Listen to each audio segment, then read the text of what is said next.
Now we can move on to the assembly process. So we use the SeaMate Angelfish ROV kit for thrusters and any electronic controls.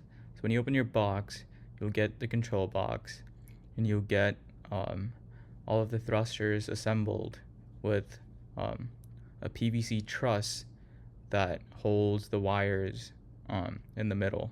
That's why you have an open spot in the frame.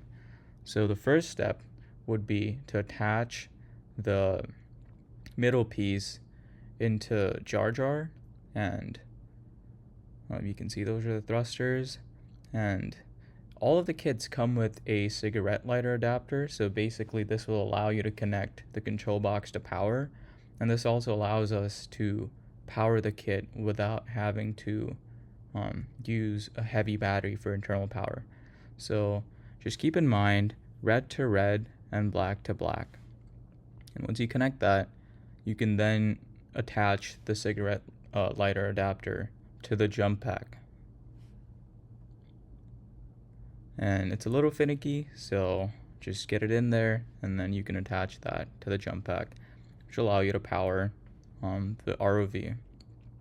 Now, to attach the thrusters, first you have the top thruster mount and the two side thruster mounts. So those side thrusters allow you to go front and back. So there's no easy way to attaching this, but it's modular, so don't worry about it. You're not going to break anything. So first, make sure that the back side of the tether is facing away from the pillar. So it should be facing on the side where there's pretty much a box. Now you can attach it, and you can see that the frame kind of disassembled itself in the attachment process. That is okay. Just twist everything back into place and then connect it all together. And then make sure the connections are tight so none of the parts come off when you deploy.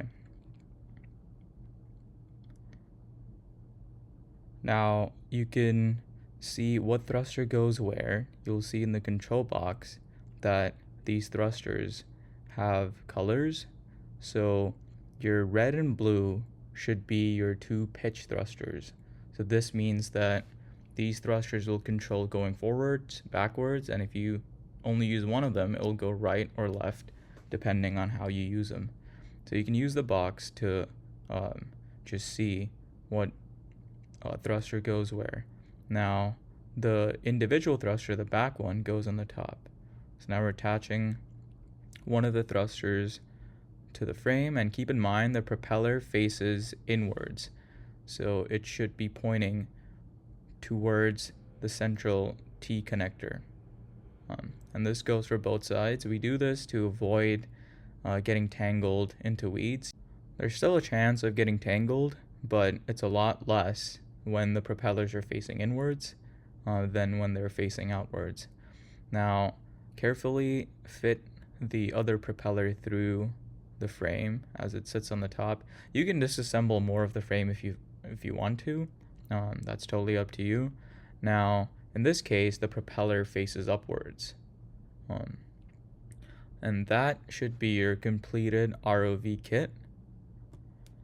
And that's your control box. You can see blue is on our left and red is on our right. Now you can switch these, it doesn't really matter.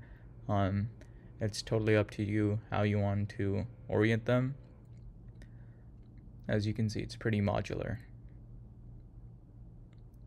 Now, in case there is some give with your propeller, you can kind of see like it moves up and down, and when it's spinning, it could cause it to bend out of shape. This is where you can use some PVC cement that we've provided with the kits.